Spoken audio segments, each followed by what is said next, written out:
with the custom formulations, the custom homeopathics that I do, one dose, one drop, it nails it and you feel the shift.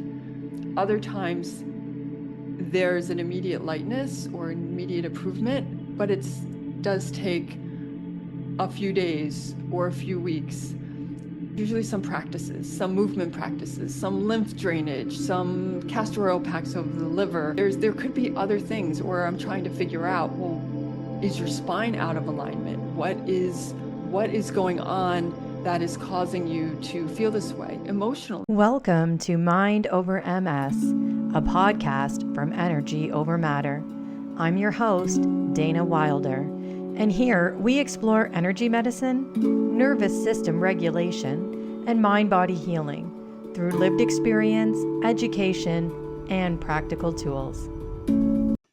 Welcome back to another episode of Mind Over MS. Today I'm here with Beth Mielbrecht, and we are going to be talking about all things bioenergetic and Reiki, energy, precision medicine. And this is really, for me, on the frontier of where modern medicine is, where we're looking at not just the physics and precision medicine, but we're also looking into the things that are maybe a little harder to understand, the subtle energies and the energetic patterns that underlie the health and are often the places where we get stuck. So, Beth, welcome to the show. Hi, Dana. So happy to be here. Yeah, I'm so glad to have you here. I love these kinds of conversations because this is, like I just mentioned, where I really think that real healing is going in the future. So I think for a lot of us, we feel fatigued by protocol, fatigued by trying to heal, and fatigued by going to seek specialists and reaching plateaus, or actually being told that there's really nothing else they can do for us. I know, at least with my own diagnosis, that was very much it. Like, you have MS, here is a very dangerous prescription. We'll see you in a year. Good luck. Keep your benefits. 10 years, you're going to be in a wheelchair. And when I talk to other people, I hear this same situation come up often. And I wonder, with your own background, because you really followed the same trajectory that a lot of the guests I have on here, and myself as well. You didn't really start off, it doesn't sound like, in the medical profession. You were an engineer, and you were doing hard science and physics and real science, and then somehow got pulled into healing and this energetic work. And I wonder if we can even just start right there, and you just give me a little bit of the backstory of how that comes to be. Sure, absolutely. Yes, it is true. I am a mechanical engineer for 35 years. And maybe you don't know what an engineer is. There's all different kinds. But mechanical engineers are the practical, hands-on, build it engineers. We build your cars. We make sure your heating system works and your air conditioning and so many other very basic structural things. There's definitely lots of complex, high cool tech stuff as well. But what I just want to impress upon you is that it is practical and grounded. And one of the foundational courses that all mechanical engineers take is electricity and magnetism. So I have studied electricity and magnetism from the beginning. And now I talk about your body has an electromagnetic field. You are an electrical communication system. People sometimes say, well, you shifted from one thing to another. And my response is that, no, I didn't. I am just more completely talking about energy and electricity and magnetism, which is in all forms, from the electricity in our walls that are powering our computers to what's powering our internal systems. And I started with subtle energy by taking care of my family, by figuring out what my son needed as a sensitive, all our children are so sensitive, and figuring out what he needed. And that's how I took care of my family and friends, with hands-on healing and homeopathy. And it isn't really until the last few years that I decided that speaking out about what I knew about health, what I know about your body, is far more important to me and my contribution to the world, it's my calling now. And that's why I do what I do now. That's really beautiful. And I think it actually mirrors again my own journey. Mine was very personal for me, though, having been dosed with multiple sclerosis, where it really was my back was against the wall where I needed to be curious. Like you're saying, health detective, right? I had to keep going out there and searching. Okay, so that was a dead end. Where am I going next?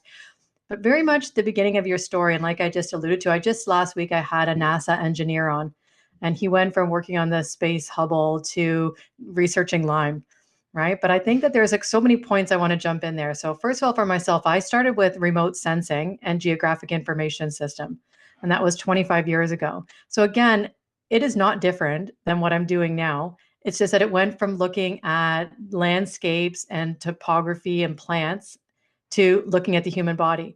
But it's the same idea that there is a spectrum of light, both visible and invisible, and this electromagnetism, and just applying it into a different arena. And very much so, like you, I feel like I'm more called to it from my own personal journey, but also what the world is really needing. And not that we don't need a lot of environmental care and other things, but there is definitely rising um, and it's not just autism or dementia or Alzheimer's, autoimmune disease, cancer. There really does seem to be a lot of increase in all of these afflictions that are, plaguing humanity right now. And what I find interesting about it is when you come from this engineer perspective, which is systems and it's, structure and it's very precise, but it's also very free compared to the medical system. And, I do have a pretty healthy skepticism of Western medicine only just because it's failed me in some cases. But it's not because I dislike the doctor in particular or I think that they have bad intentions, but they do seem to be very handcuffed in some ways. And medicine is very politicized. Right. So, what they're only allowed to study, what outcomes they're only really hoping to find, what they're only being married to big pharma. But I find when I'm talking to people like yourself that are coming from a different background, you don't have those same kind of handcuffs. So your curiosity is allowed to take you really wherever you want to go. So when you first start, you saying you're doing hands-on healing, you're working with your own family. What were sort of the first modalities that you sort of picked up, and how did that evolve into now where this is your career? So the first one was Reiki, which I didn't even know what that word was. So that was really from my son. So I'm a new mom. I have my newborn son. He's a couple weeks old, and I'm holding him in my hands, and he's sleeping now. And I am so thrilled. I think I'm Mother of the Year. I've got him to sleep, and now I want to put him down. So I walk down and I put him in his crib and I lay him down, and he's still sleeping. And I am so relieved. Like, yes, I can let go of my son for a minute. And I back away down the hallway with my hands up because I am in awe. My child is still sleeping and my hands are raised. And then I notice that I have steel cables, a feeling of steel cables in between my palms and his body. I have never experienced anything like this before. What is going on? And like what happens in moments when it's time to up level, the little massage studio down the street hangs up a shingle that says, now offering Reiki. And the next night, my husband's watching television and it says, oh, now we're going to have a show on energy medicine and Reiki. So what do? I go, I take the Reiki course. I see what that is about. My whole family is totally skeptical. Like, what's going on with you? This is not something that I should be doing. It's totally strange. And what I learned is that my son was telling me, level up, mom. This is how I need you to take care of me. You need to understand me. My husband never takes a class. But he says to me, he gets it right away. He says, his name is Ron. He says, oh, I have Ron Reiki. And whenever he rubs my back or he holds our son, it would just be so profound in a different way. And you don't need to go take a class. You've got it. And every one of us has it. Reiki is a nice framework for the Western mind to grab on to. Here's a procedure and here's some symbols and here's something to do, but really it's in every tradition. And so then after that, I learned homeopathy because children have childhood exanthems. As they're growing, there's more cellular waste. It needs to clear out. That could look like a fever, it could look like a rash. Fed him some food that he was sensitive to, and boy, he got hives right away. His body's working perfectly. How do I want to handle that? I learned homeopathy, which just dropped in my lap. The right person. I learned what a materia medica was. Like, this is fascinating. All of this stuff is right here. Why isn't this everywhere? And so I became a homeopath because how brilliant how this was designed. And so those were the two things that I've done and still continue to do to this day is hands-on and homeopathy, both forms of energy medicine. Yeah, I think that when the student is ready, the teacher appears and the synchronicities just start falling into place. And I really feel like that's the universe giving you a little high five along the way, saying, "Yep, you're on the right path." And I even treat my own symptoms and my MS much in the same way now. It's almost like a weather vane. So every time I start to get off path and where I'm supposed to be going, and I stop paying attention to those little signs in the store that say Reiki or that course that's coming up or whatever those things are, my MS gets a little worse. My symptoms get worse. And it's like an immediate course corrector for me to say, you know what? I'm obviously something's off. And this is the way I need to go. And I think if we all learned how to become a little more intuitive to that moment, a lot of other mothers in that room might have never stopped to pay attention and ask the question, like, what is this? And what's Mhm. going on here? And the fact that you do is just right there, that curious mindset. And also I think to just not be scared of what you find too, because I think for a lot of people, it's either they think it's just completely out there and woo, that it's all made up and it's all fake, or they're a little bit scared of it. And maybe even that they might have some intuitive ability. And because I'm much like you, I believe that we all have the ability. I don't think that it's only for a select few. I think it's just there's only a few of us that have plugged into it so far and started paying attention. And then once you start to pay attention, then you realize how all of these things are, and even like the homeopathy. I mean, I very much think that that is also energy and frequency medicine. And maybe for people that don't quite understand that in the audience, if you just want to explain really what homeopathy is and how that relates actually to bioenergetics and to energy medicine.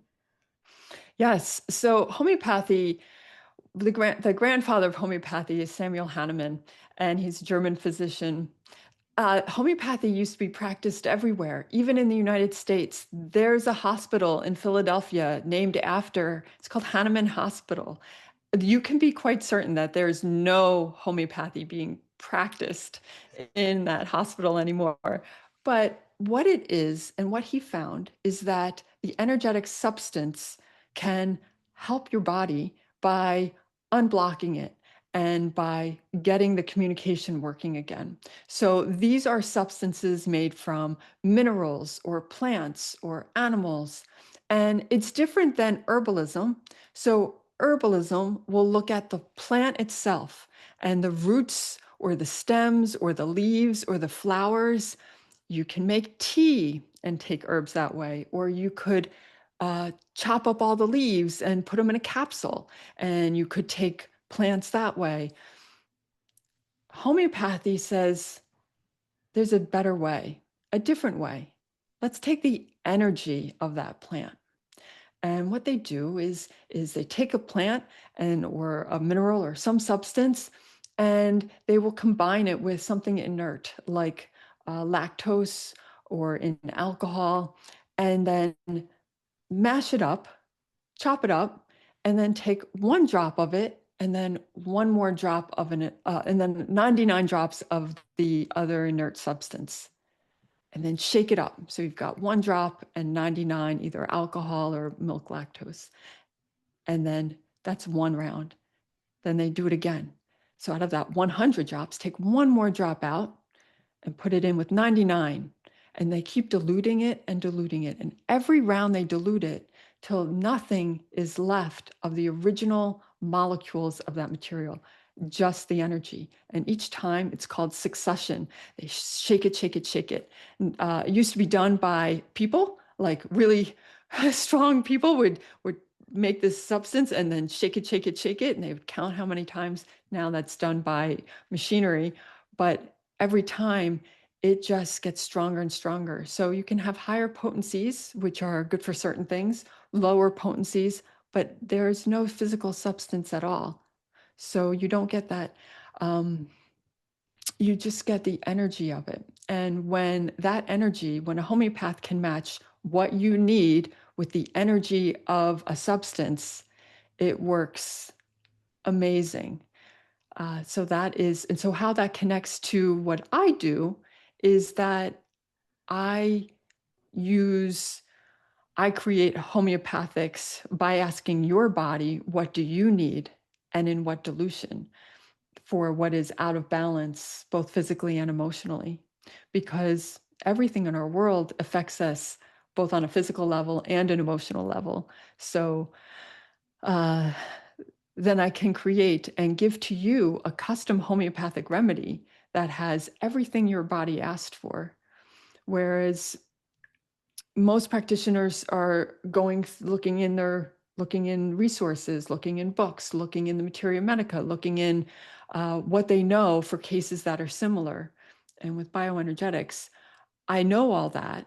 And then I also ask your body, well, what is it that you need? Because so I don't have to guess wrong.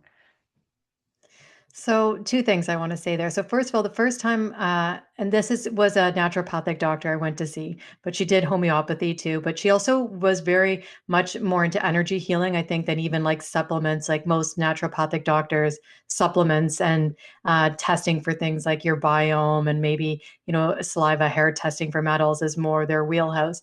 She was very energetically bent. And she, I don't know how she picked this out for me too, because there's so many homeopathic remedies. But she picks this one out that even other homeopathic practitioners hadn't heard of. And I have no idea how she, out of all of these things, picked this. But it was the main, again, I can't think of the name of the actual tree or bark that it came from. But it was called the hanging tree. And it was where they used to hang people from. And so there was some kind of energy to that. And I don't know if you know anything about past lives or you work in that realm at all either, but I've always had this fear of people touching my collarbone my whole life. And I've never been choked. Nothing's ever happened to me in this life, but I always feel like there must be something in my past that I was hung or I was choked or something happened because I have this irrational fear. And all of a sudden, when she meets me, that was the one remedy she only picked out for me. And then when I went home and started, because I'm a researcher, I don't just take stuff, I took it home and I went in this deep dive. And I was like, so strange that she picks out something that has to do with hanging and how that, I don't know, came to be. But sorry, that was just a little side notes. But to talk about the bioenergetics of it, and just so people even understand this, I don't do homeopathy, but I do something called an infoceutical with my clients. And I'm going to ask you to develop this further for us. But I think there's some similarities there because I come up with my remedies based on doing a bioscan. So once we do a bioresonance scan and it's kind of saying what's kind of out of line in the body, but how they come up with the remedy, it's very similar to homeopathy in the sense that it's almost nothing in nothing, right? It's just really a frequency. There is actually, besides just like colloidal minerals in water, that's the only substance that's there other than the fact that frequency is played into the water. And so water being able to hold memory now, and it doesn't matter if you take 1 drop or 100 drops, the effect is going to be the same because it's the information that it's giving your body the instructions as opposed to um, that like it's giving you an amount of something to make a chemical or biophysical reaction in the body. So that's kind of my understanding of homeopathy too. The only difference I think between the two, and if I understand it right, is homeopathy is meant to still, like the same way when you take an herb or you take some medicine, it's meant to interact with something in your body to trigger or initiate a response, where the infoceuticals are meant to remind you of your blueprints. And I think that other than that one small differentiation, they kind of are similar. Am I understanding that right with homeopathy? That it's meant to sort of like you take something and it's like meant to like create a response from your body? Uh, I would say that that is at the lower potencies. So 6X or 6C, there can be that desired impact, like silica to help push out a splinter or to help get something, a boil to move in a lower potency, Hep or Sulf will help do that. At the higher potencies, it works exactly like the infoceuticals. Yeah. Okay. Yeah, so it's Yeah. like it's So it's it's giving information and frequency yes. to your blueprint to Yep. interact. So Yeah. that you And know what good healthy communication, what good healthy tissue looks like, that signature is there. yeah, and I mean, when you really look at all medicine, it really is all kind of in a way this frequency medicine, even like whether it's a like a supplement or even pharmaceutical. The only difference I would say is that when they're taking something like, say, we'll start with the plant, and you have then either you could have the whole plant in Chinese medicine, which I'd say, starting here with the homeopathy and bioenergetics being the most available and the safest. And then I would say the herbs going up because at least you're getting an entire plant. And the plant was designed by creation to have all of the things you need. So maybe if you're getting like one nutrient or vitamin, you're getting the cofactors that go with it that are supposed to help. And the only thing is when you go with the herbs at that higher level, sometimes you get a Herx reaction, or sometimes you can have, a healing crisis, or you can have some kind of unintended consequence because they can still be powerful. Even though it's a plant and it's an herb, they can have a reaction in the body. But then you take supplements, and then what they're doing is stripping out one constituent part, and then they're high dosing it, which sometimes I guess there's certain applications where it can be beneficial, but I don't know that we always understand how that one constituent works at high doses, and if it's safe that way or what it does in isolation.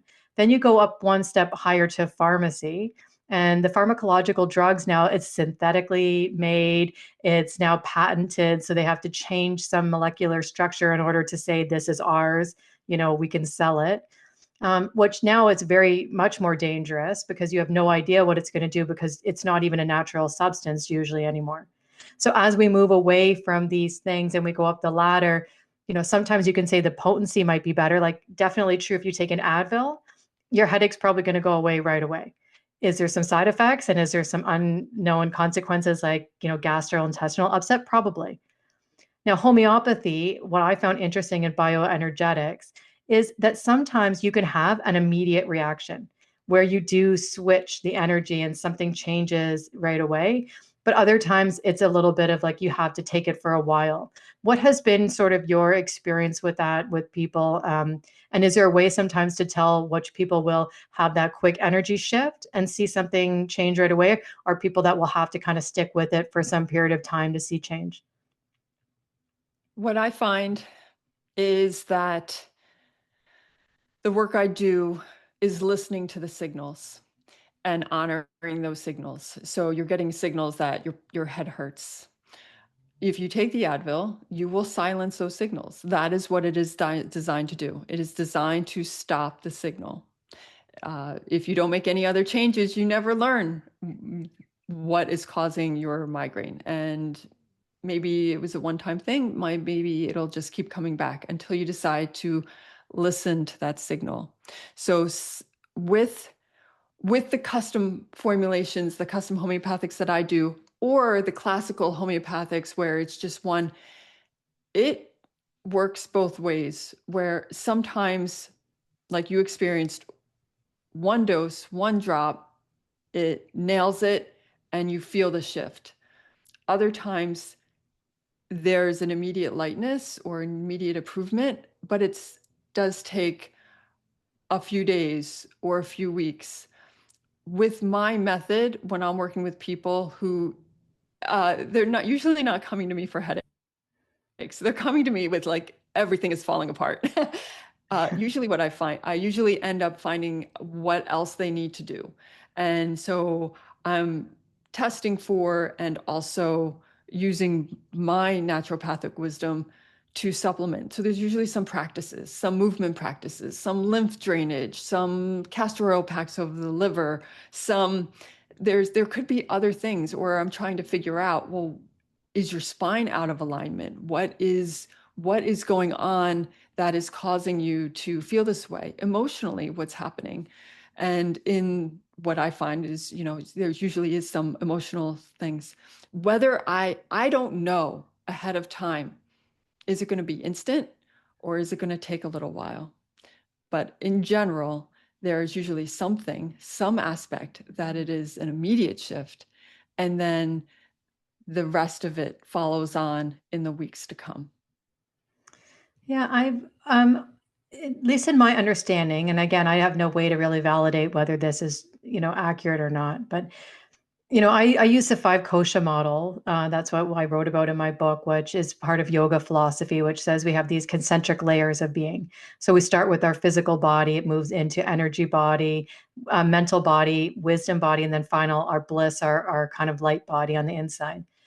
And if I find if I come somebody comes to see me and the problem is sort of just an emotional problem causing it, or there's some kind of like thought loop, or it's something more like a mental anxiety or stress in the body, that those things can kind of switch quicker. But once sometimes people have had these ongoing trauma patterns, nervous system dysregulation, where you're saying they're falling apart, and those oscillations in their energy field has actually solidified into like a manifested in the physical body, where they've already now got high blood pressure, they've had the heart attack, or in my case I have scars in my brain from lesions having formed. And once it kind of gets into that 3D reality, then you're sometimes constrained with the physics of how long 3D matter takes to readjust itself.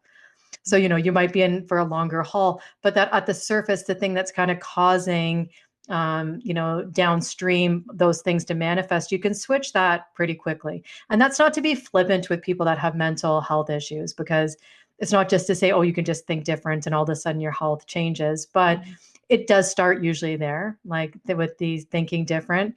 But yeah, the body kind of has its own time frame of how things are sort of going to look.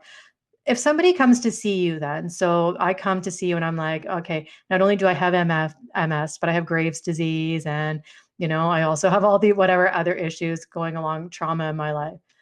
How do you start to kind of unpack that for somebody? Like, what are the first things? So you're obviously you listen deeply because that's a lot of your work, but what does it look like? Like you're testing them Mhm. energetically. You actually have like real tests that you're administering. Like how does that process start for you to sort of start being the detective that Mhm. says, this might be what's wrong. This is how we're going to start to unpack it. Great. Yeah. The bioresonance system that you have is slightly different than the system I have. And so for the listeners, bioresonance and bioenergetics are words that we did not make up, that have that have been around. And I think bioresonance is a little more popular in Europe, bioenergetics. And so it's in the lexicon, but it is talking about the energy of your body. The system that I use is perfect for my engineering brain in that I have lab grade equipment, I have computer software that is totally customizable. So everything that it comes with and it is regularly updated with, I have access to, but I can also create everything I've ever learned regarding health. And I have been to enough in person muscle testing practitioners to know that sometimes the only tool they have is a supplement. So they might be doing muscle testing, or you might call it applied kinesiology, and they're just looking to see what supplement is going to help. And they are not in a clear space. They are biased. They just listen to my story. So they have an idea of what's going to work. And I was really clear that when I was setting up my method, that I did not want that bias. So, Dana, talking to you and everything you just told me, I could easily say, well, I'm going to guess at this and I'm going to guess at this other thing. And I think these could work. And I would be no different than anyone else because I wouldn't be asking your body. I would just be guessing myself. So, what I do with my digital muscle testing is I am sending questions to you, but I'm not asking your brain. I'm not asking you to give me a verbal response. I am checking in with your communication system. And everyone starts at the top. And we go through all the systems. How's your hypothalamus? How's your pituitary? How are your sinuses? How's your thyroid, your parathyroid? I go through the whole body, all of your systems, your skeletal, your muscles. Anyway, once those are done, now I know what are you asking for right now? Your body isn't going to say, you know what, I need help with everything. Just give it all to me, because you're definitely not going to like how you feel. But those things that are out of balance, I don't stop there. And just like with your system, I go back and say, well, then what do you need? Your parathyroid needs support. What does it need? And then I go through, is it amino acids? Is it minerals? Is it vitamins? Is there an emotional component? And then I find out what all of the energetic signatures could be. Homeopathics, could be herbals, could be colors, could be sounds, could be affirmations, could be Bach flower essences. All of these things have energetic signatures. I usually find that what people need to be into balance comes in different categories. And I find that it's usually nutrient deficiencies, environmental toxins like heavy metals, pesticides, glyphosate, things like that, and emotions, either current emotional stress as well as could be really old emotional stuff. And I use, I bundle up everything that was found that you asked for to be in balance, and I charge them into a bottle of drops. So the infoceuticals come already made. I make the custom ones. So there's 8% organic cane sugar alcohol and 92% structured water. That carbon bond is what holds the energetic signature in the drops. And then I also charge into patches that are standard.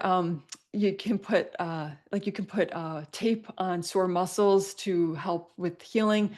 These patches have some carbonized titanium, and in both the case of the patches with the metal and with the drops with the alcohol, that little bit, there's a carbon bond, and that carbon bond is what holds the frequency. And in your case, the infoceuticals have constituents, the minerals that have those bonds, and that holds the energy. So water holds energy too, not as well as some of those other bonds. And then that's what my clients get, similar to yours. Your clients get the infoceuticals, and it is the first step to shifting. I also give practices. I have recommended different yoga postures, or like I said, lymph tapping or castor oil packs. And people are like, what's castor oil?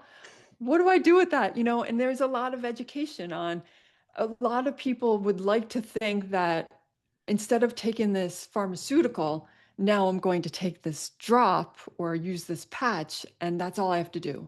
I don't have to change my diet.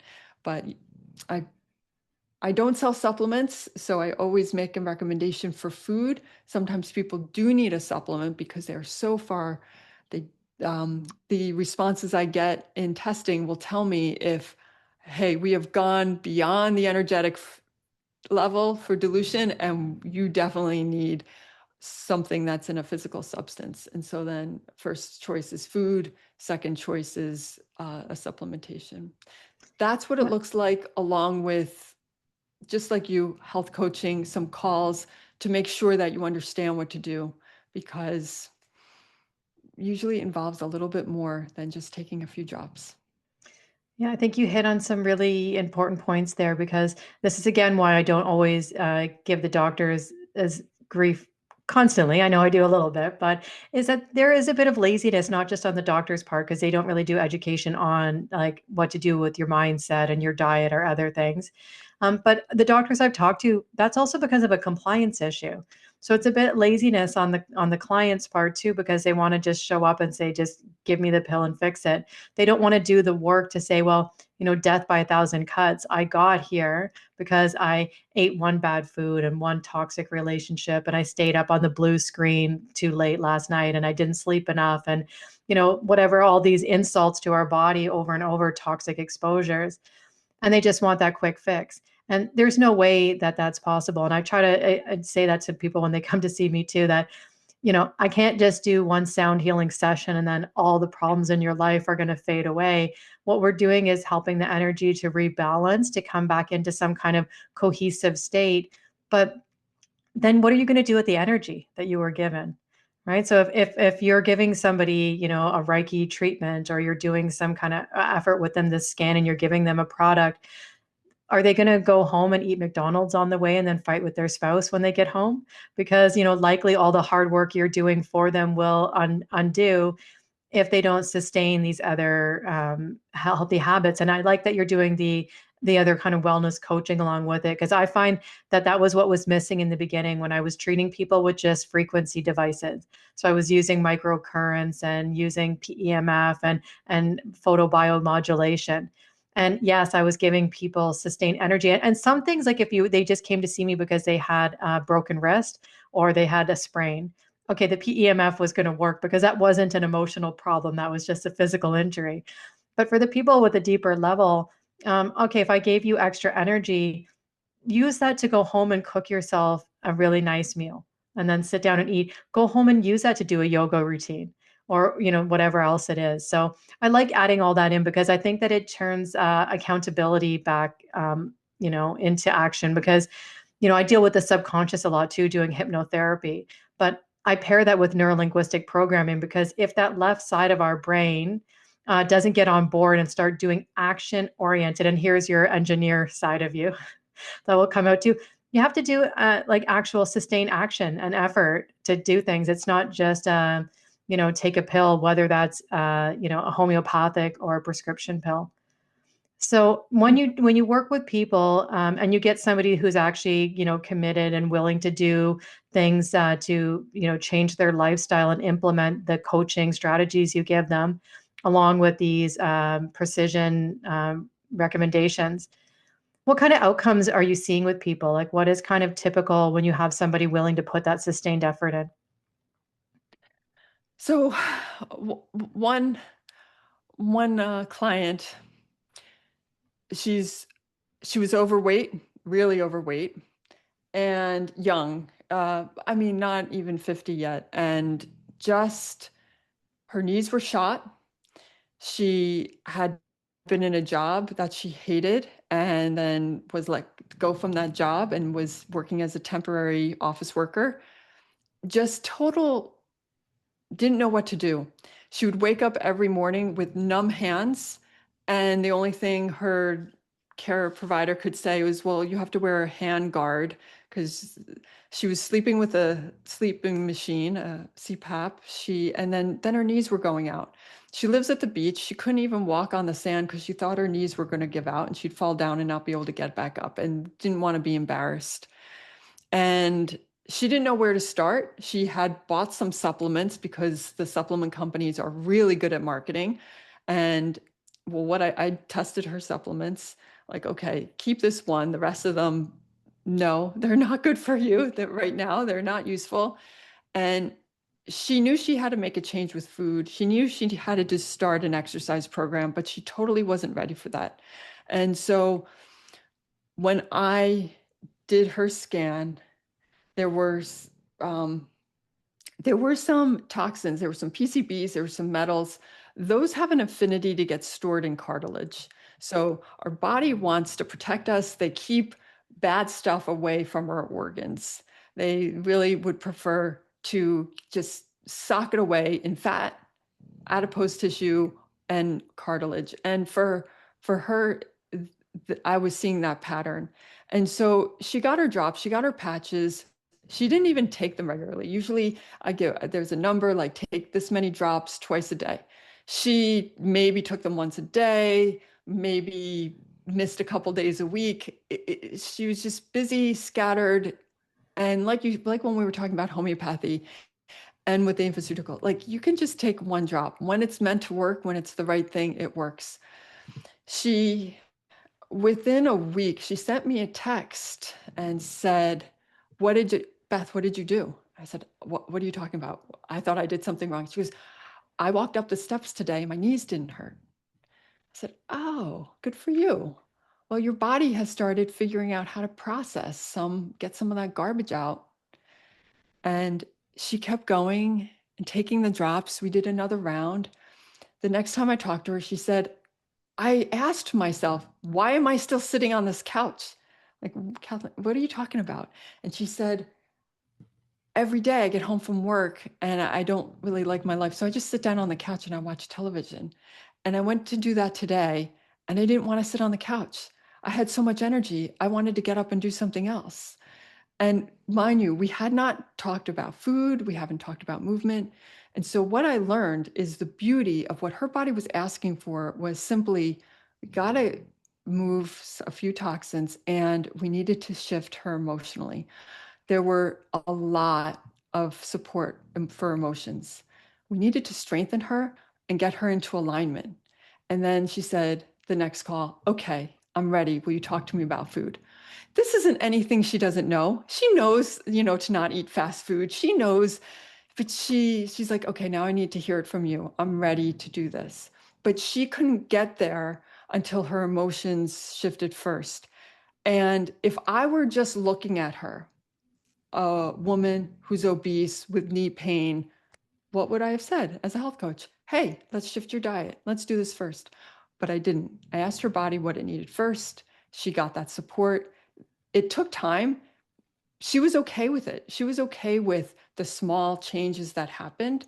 I get there are some people who expect everything to be resolved within like 2 weeks. It doesn't work that way. But that is, I think, powerful because look what's possible. And then also look at what I learned, that I did not say, this is what I think health looks like. This is what I think you should do. But I asked her body, and that's what that's what led the conversation. And I think this is why I love holistic healing when we look at the whole system altogether, right? We don't split it apart as, well, this is your therapist and this is your cardiologist and this is, the parts of you. It's looking at this whole being, because your needs also can change over time and what entry point is the most valuable. Because in my own healing journey, I started, I think, like most of us, in the biochemistry realm. So even though I never took the pharmaceutical drugs from the doctor, because I knew that with the black box warning, I'm like, I don't really think poisoning myself was going to be the solution. But even when I did the alternative, I still only started with diet and exercise and physio. And even when I did yoga in the beginning, it was very much just the asana and poses. It was not a spiritual path. So it was still just, I'm going to treat the body, chemistry with chemistry. And I got a little bit healthier, with the diet, but it didn't improve all the way. And then I discovered the energy devices and tools. And then I got a little bit better, but plateaued again. And then when I got up further, I was like, oh, it's a nervous system, emotional trauma. I did that work and it only went so far and plateaued again. And then I got to that information level where this bioresonance was really like, Yes. well, how is it all connecting? What does the blueprint, the overarching thing look like? And that's where, it finally made the space in my body, to start looking at, like, what is my purpose and my alignment and what does my soul really want? And things, I was so polluted before and I had so many energy leaks before, I never could even ask those higher questions. And when you're talking about your client, it's kind of reminding me of that, in its own way, that there was, if you had just said, okay, this is where we're going to enter in, you need to lose weight, here's the diet, and she's not emotionally ready. And that's not the spot that wants healing first. And if you started there, you would have probably lost her as a client. She probably would have moved on and felt failed again and giving up again. And another thing that didn't work for me. And even that, as things evolve, because I went through that healing process. And that's why I love the kosha model, because it actually matched my real experience of life. But I've got all the way through and I've healed so many parts of myself, but yet my MS is still aggravated. And so I decided I'm going to go back and jump back down into the physical and see if I've missed something. And I did some testing for co-infections and with my daughter having a Lyme recently. And I actually have very high Epstein-Barr and some other viruses going on in the body. And so even though I'm thinking now the same way that you're like, if I had healed her in this way, in my own life, I'm thinking, oh, I need to do energy and emotion.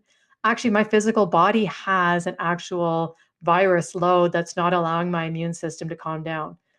And going back and doing that work now, I think it's so much more meaningful because I have the emotional container and safety signals in the body that it's really working this time when I've gone back to the physical body. And so I love that when you're treating these people that you're working on all of these different levels, because that's where true resolution and healing comes in. And this is why the system we live in now, the allopathic system, I think has failed a lot of us, because we're not listening and we're not making meaning of our symptoms and the messages. So when you're working with people and they come to you and they have a certain set of symptoms, then are you even worried about their symptoms or really caring, or you're just going right to what is the body saying? I want to know how you feel.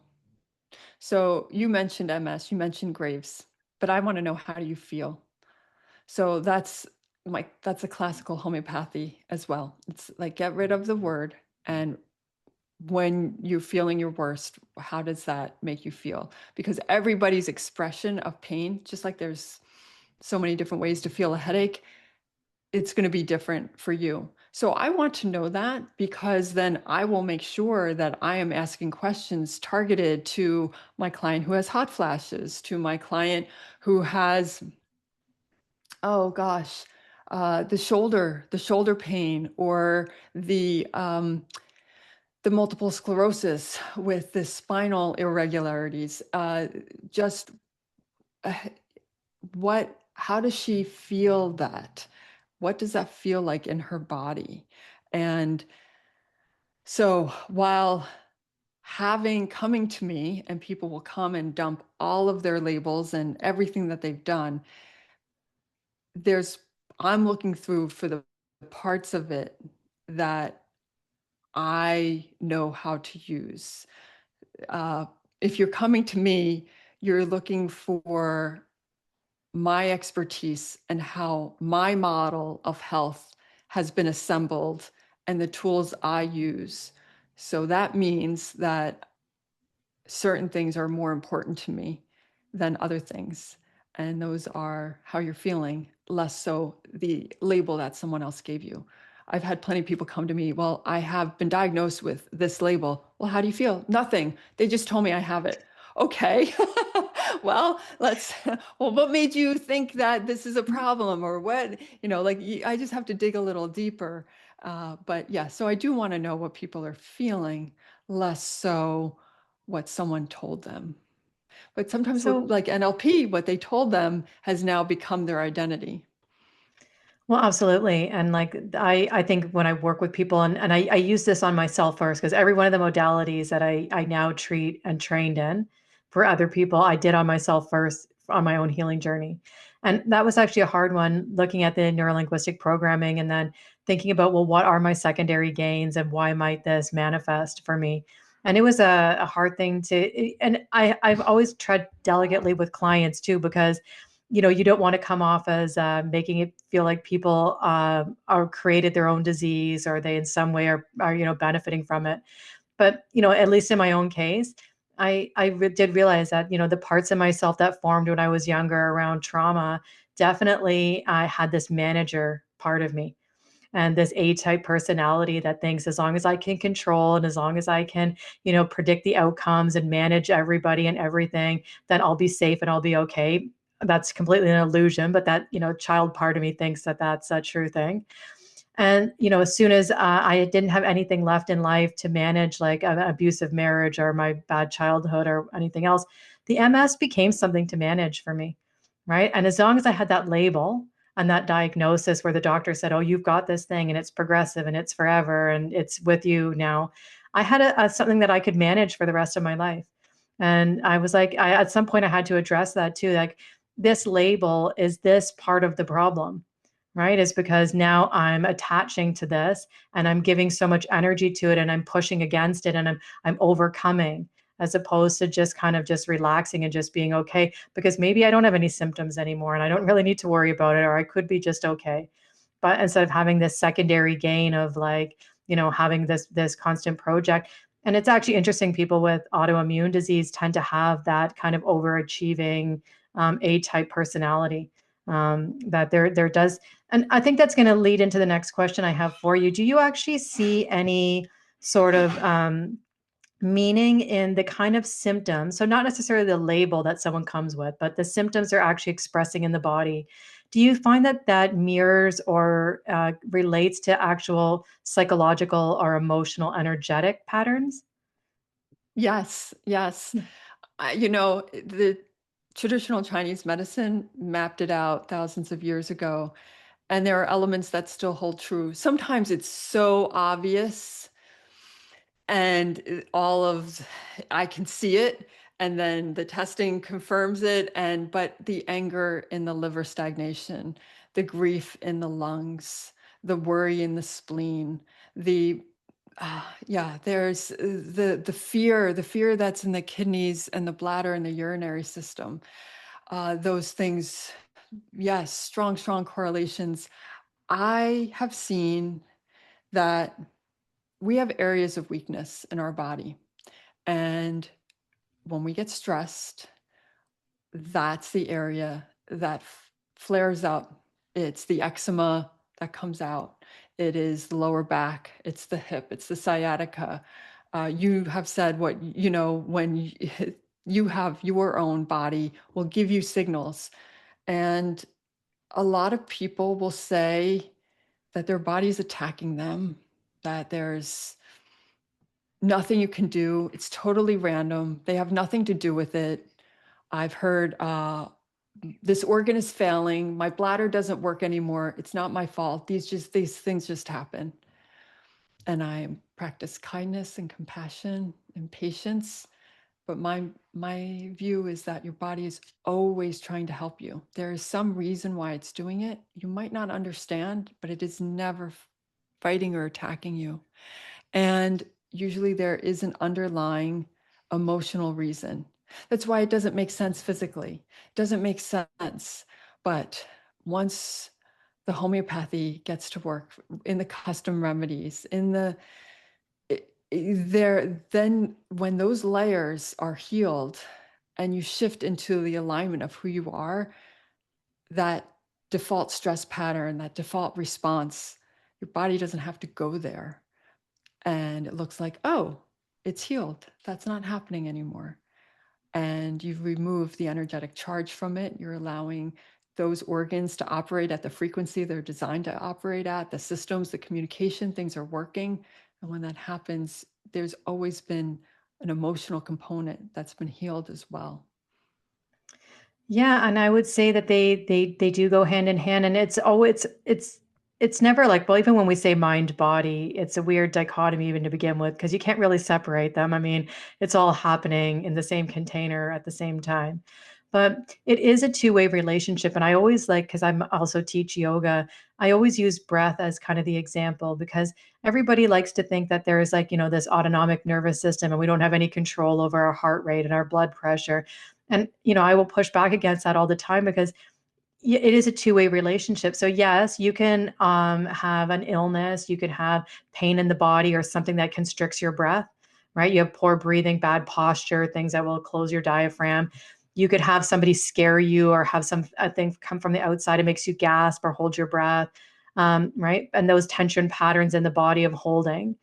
But the body and the same as the mind can do that. The mind can also give you anxiety loops, which makes you breathe shallow and makes you speed up your breath and increase your heart rate.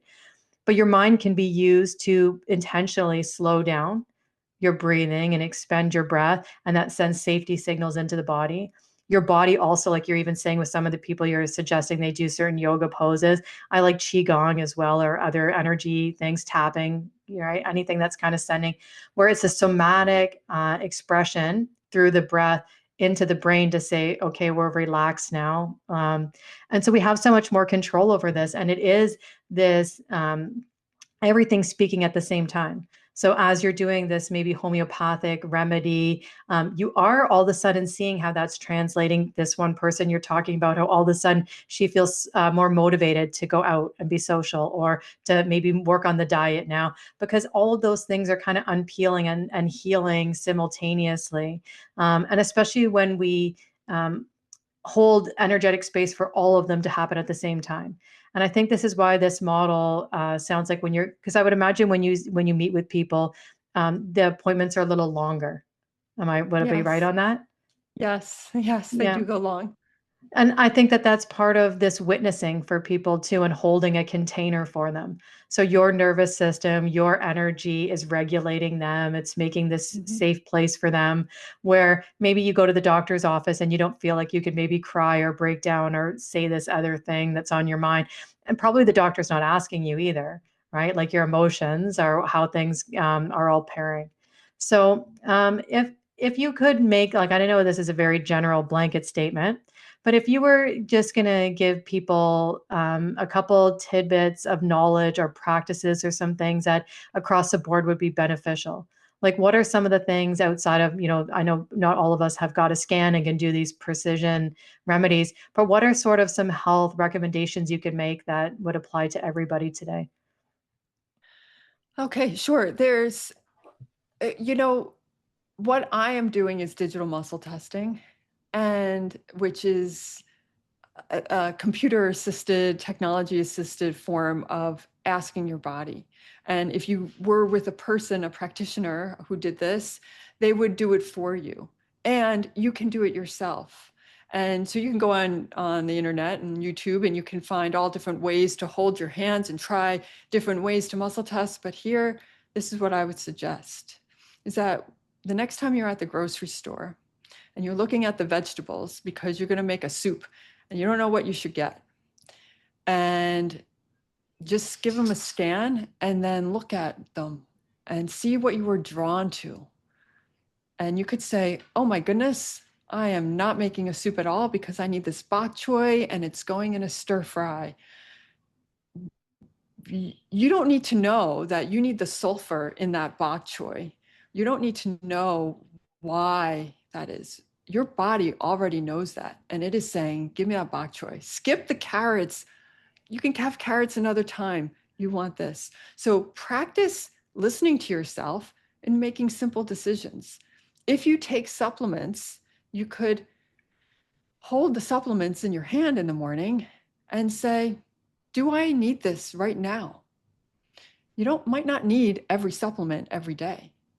They're supplemental. You could maybe just use it when you need it. And the best way to know when you need it, because you eat different foods every day, you might not need any today. So you might go to take your supplement and then your hand pulls back. It's like, oh, I don't need that. Or maybe it's like, yeah, this is good. So the first thing to do is to ask your body what you need. And to build on that is, should I continue? Can I do that? Yeah, Yeah. go ahead. Yeah, yeah. Great. So then when you live your life, 3 steps that are super simple.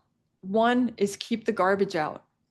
And a lot of people think that just means food, and they don't eat the bad food. And you have a definition of what bad food is or unhealthy food, keep that out. But I extend that to keep out garbage and what you see on the television, in the movies, on your phone. Keep out of your ears song lyrics that you don't need to listen to. They're not bringing harmony to your body. They're Keep out arguments, keep out the toxic relationships. Keep the garbage out means so much more than just don't eat McDonald's. You know what food you should be eating, but also extend it. Keep out the stuff that you put on your skin. If you can't eat it, you might not want to put it on your body. Um, and then the second thing is eat real food and bring in beauty. So, got the garbage out. Now cook dinner at home. Eat real food. You know what it's cooked in. You get to cook it in the oil of your choice, whether you like animal fats or plant fats, whatever your choice is, you get to do that. Bring in beauty through your eyes, your pets, your children, your family. Go see a sunset. Look at something beautiful. Listen to beautiful music. 432 hertz, it brings you back into joy and calmness. So bring in the beauty as well. And the third step is you need to clean up, but with elimination.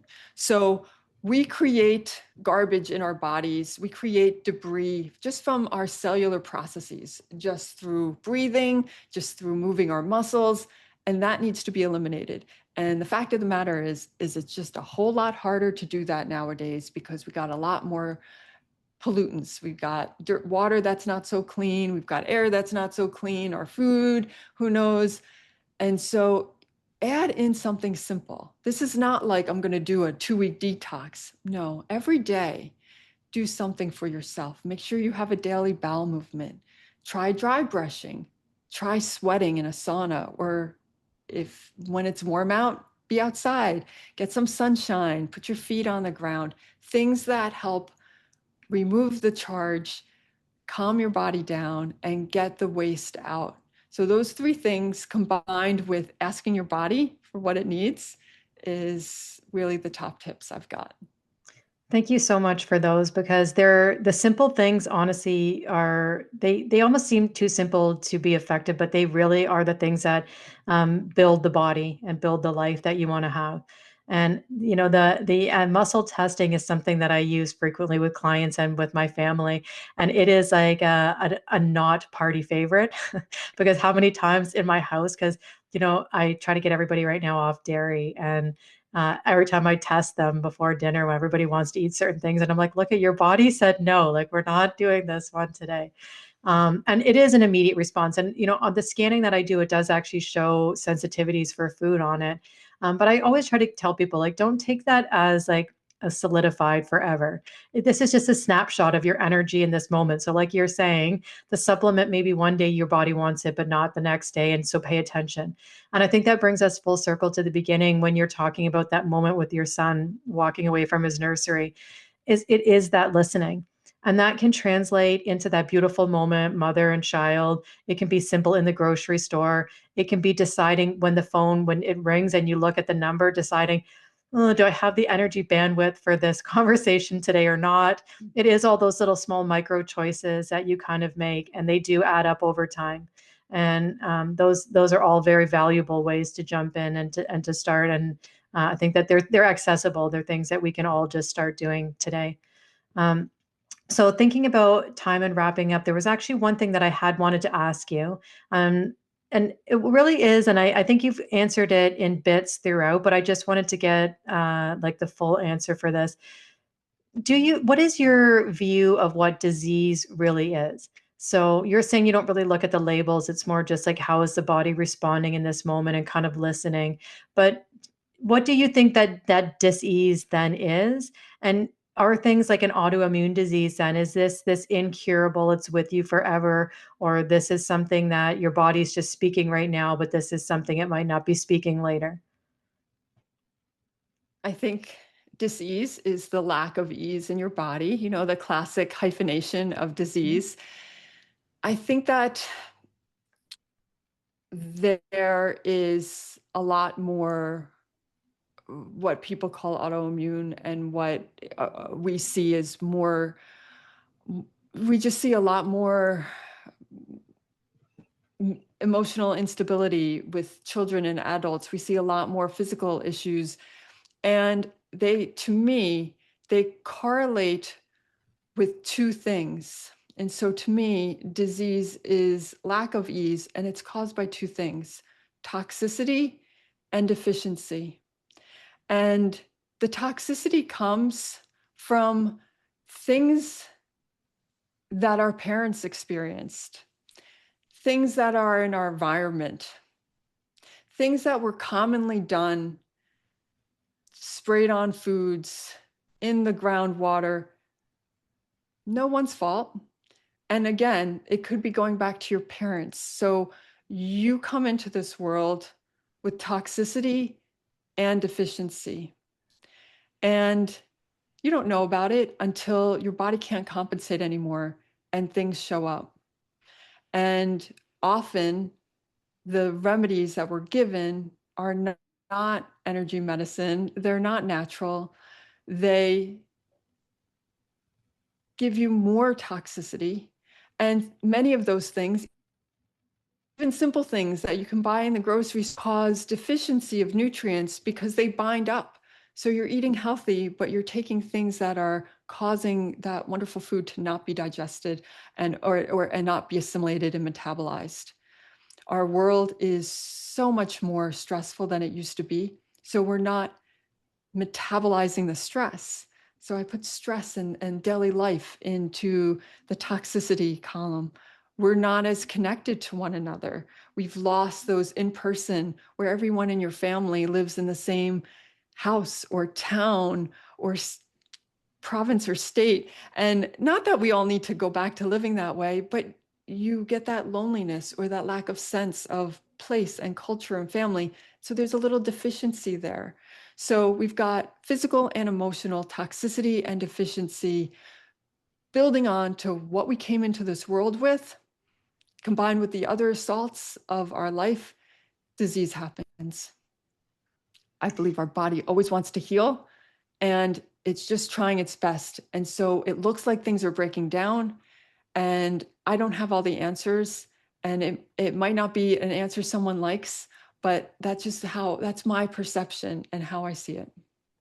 You know what? I agree completely actually with that. And I love the fact that when you're talking about deficiencies and toxicity, that you're not talking only at the biochemistry level. So yes, you are talking about the food, and yes, we are talking about that we might have, the way they monocrop, that we don't have the microbiome in the soil we used to. Like even if you're eating healthy, everything is sprayed now and genetically modified. Like it's very difficult to be healthy. But and I would even add on from like my parents to my generation and now to my kids, we also now have electrotoxicity, right? So we have, so much blue lights and LED lights and the Wi-Fi and the Bluetooth. And there's just this constant, like my kids have to do Google Classroom at school all day. So they're constantly sitting in front of a laptop all day, and so they're not getting the natural sun. They're not outside. They're not doing things they used to do. And it's one more layer, but also all that emotional toxicity and the stress and this highly competitive world we live in, where the financial strains and the global climate right now, right? Like we're living in pretty tense times the last at least 5 years at a minimum. And it is, and I talk about that a lot too. That we're not, when we're sitting at our dining room table, we're not just digesting our food, we're digesting our emotions, we're digesting our experiences and through the day, and that family and community, like you're alluding to, that very important. In the blue zones, they look at diet, but it's not a similar diet always in those areas where people live to 100. It's community mostly is the thing, that these are tribes and groups of people that eat together and that they spend time together and they do things together. So that kind of connection is missing for a lot of us because we're busy, right? Everybody's got, and even our kids are, I think, more busy than they used to be between sports and all these events and all the things that we're always trying to jam in our life now. And then the social media pressure of trying to keep up with everybody. And I think, one of my favorite yoga terms, pratyahara, which is sense withdrawal. And I've heard you kind of talk about that a little bit throughout too, maybe not calling it by that name, but this idea that it's a little bit less of everything we need, a little more space in life. And those things you were saying that we could all kind of tap into, those are all areas in which we're creating a little space too. Where even if it's just to listen to a symptom before we reach for, a pill, or in that pause in the grocery store before we just decide what we're eating for dinner, those little spaces that we create for ourselves can really transform the landscape for our nervous systems, for our bodies, for our emotions. And I believe 100%, like what you're saying, that if we get out of our own way, our body will heal. It wants to heal, Yes. right? It's meant to heal, and it is on our side. It's not against us. And I catch myself even saying it sometimes too, that, oh, my eyesight's weak today, or oh, because of this or that. And I try to remind myself frequently, our when our mind speaks, our body listens. So we need to be careful how we speak to our body and about our body, and speaking in general, right? How we speak to each other, like you said, the music we're allowing in, the music, the TV shows, it all adds up. It's all frequency in the body, and it all contributes to the coherence or incoherence of the field that we choose to live in. So I know that people will be really interested in this. I know I'm interested in this. So if people wanted to work with you further, and you have a book as well too, right? It's It's not a book. I do have an article. It's a it's a long article, but I Okay. really Yeah. the best way to learn about me is I have a quiz. Okay. And so where do people find that? How can they take your quiz? So my quiz is at my website. It's yourhealthwithbeth.com/quiz. It's 10 multiple choice questions. It'll probably take you 1 or 2 minutes. And then you'll get my insights on where you should focus first. You'll have access to a private podcast and a few emails that tell you free and easy things to do to help you with what came up and what I think you should focus on first. Okay, and if you had, and I'll make sure I'll leave all of that in the show notes below so that anybody that wants to reach out, and I would suggest taking the quiz too, because awareness is one of the first things that sort of is the springboard into everything else. So once we could kind of see places where maybe our energy needs support or things that are not quite working right, it's a great segue into then what can we do about it? Because I know a lot of people that have been sick for a long time, it gets fatiguing to keep trying again, but this is a different approach, and I want people to understand that this is not just another pre-made protocol that is a one size fits all, and a whole bunch of supplements being thrown at you again. This is something that's really precision, and it's really based on you and your needs and what your body is saying, and and what is going to be more beneficial than your own body speaking to you, because you're your own best healer and advocate, right? And your body knows what it needs. So, is there any last words of wisdom or nuggets that you want to leave the viewers with before I let you go? Oh, my signature phrase, which is your body wants to heal. Ask, listen, and take action. That's so beautiful. Thank you so much for being with us today. Thank you. And for the listeners, if this sparks some curiosity for you, make sure that you go and take the quiz next. That's the first step in changing the path of your healing. Because I want you to, if you took anything out of today, is stay curious. There's always another avenue. There's always something else that you can do, but we're going to do it with ease and with light. We're not pushing against. We're not trying harder. We're listening. We're slowing down. We're taking time, and we're building relationship. So, what is our body saying? What is our mind saying? How does that pair with the emotions that we're experiencing in life? And how can we make all of these things come into harmony and balance together? So, if this resonated with you, please consider subscribing, liking, and maybe share this with somebody that you know that's suffering or is having a hard time as well and could use words of wisdom and inspiration. So, stay curious, stay healthy, have a blessed day and a blessed life. Namaste. If you've been listening and thinking, I've tried everything, but something is still missing, then you are not alone. This is where I was with my MS and what led me to write my book, Unlearn Disease, Relearn Wellbeing. In this book, I break down how you too can rewire your nervous system, revitalize your energy, and work with all layers of your being to bring resolution and holistic healing. This is a great starting point for your journey. Find it in the show notes below. Thank you for listening to Mind Over MS. For more episodes, guided meditations, and healing resources, follow Energy Over Matter and subscribe wherever you are listening. Until next time, this is Dana Wilder signing off. Have a blessed day and a blessed life. Namaste.